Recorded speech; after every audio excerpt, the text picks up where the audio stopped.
severe tornado threat. We're tracking what the National Weather Service calls a rare high-level risk, with more than 50 million Americans in the path. Big damaging hail and the wind gusts could be 50, 60, and 70 plus miles per hour. Plus the dramatic rescues in Texas after heavy rain floods the area. We lost everything. The damage is all the way to my waist. The CBS Evening News starts now.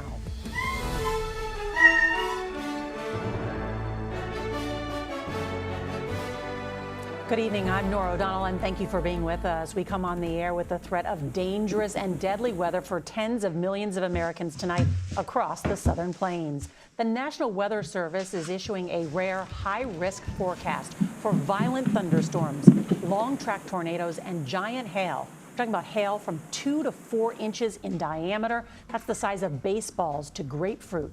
Residents from Oklahoma to Kansas are in the bullseye tonight and are bracing for the potential outbreak of powerful EF3 strength twisters or stronger. This is the first time Oklahoma has been under a high-risk weather alert in 5 years. We'll begin tonight in Oklahoma City, where meteorologist Paul Goodloe from our partners at the Weather Channel is standing by for a busy night of storms. Good evening, Paul. Good evening, Nora. Again, the wind has been howling all day long, 30-plus miles per hour. As the winds have changed coming on in here. You mentioned the high-risk day. Last time that happened was 2019. We're now under a PDS tornado watch, a particularly dangerous situation, and this is the second one we've had in 9 days. The last one back on the 27th of April. 20 tornadoes, 4 Oklahomans lost their lives. We hope that doesn't happen, but the ingredients are there. On our Torcon scale at the Weather Channel, up to a 9, that can go to a 10 once we have tornadoes on the ground. The timing of this is going to be probably after dinner time towards sunset, roughly 8 o'clock on through midnight. And nighttime tornadoes are twice as deadly as tornadoes during the day. That threat pushes eastward on your Tuesday, more of the Ohio Valley, Midwest in that threat. And then another piece of energy out of the west comes through on Wednesday, bringing another risk of severe weather.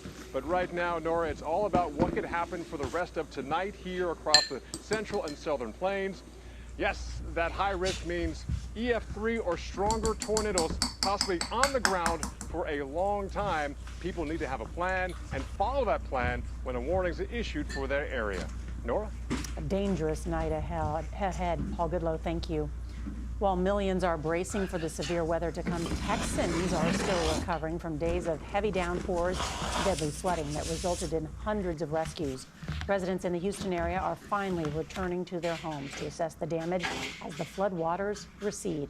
CBS's Janet Shamlin reports from hard-hit Montgomery County, Texas.